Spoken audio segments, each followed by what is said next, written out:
بسم اللہ الرحمن الرحیم۔ السلام علیکم ورحمۃ اللہ وبرکاتہ۔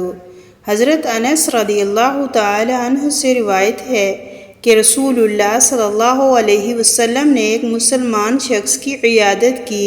وہ پرندے کے بچے کی طرح کمزور ہو چکا تھا۔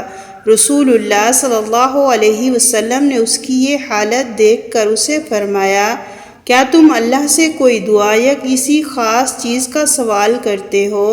اس نے عرض کیا، جی ہاں، میں کہا کرتا تھا، اے اللہ، تو نے جو مجھے آخرت میں سزا دینی ہے وہ تو مجھے دنیا میں دے دے۔ تو رسول اللہ صلی اللہ علیہ وسلم نے فرمایا، سبحان اللہ، تم دنیا میں اس کی طاقت رکھتے ہو، نہ تم آخرت میں اس کی استطاعت رکھتے ہو۔ تم نے ایسے کیوں نہ کہا، اے اللہ، ہمیں دنیا میں بھلائی عطا فرما اور آخرت میں بھلائی عطا فرما، اور ہمیں جہنم کے عذاب سے بچا۔ راوی بیان کرتے ہیں، اس شخص نے ان کلمات کے ذریعے دعا کی تو اللہ نے اسے شفا عطا کر دی۔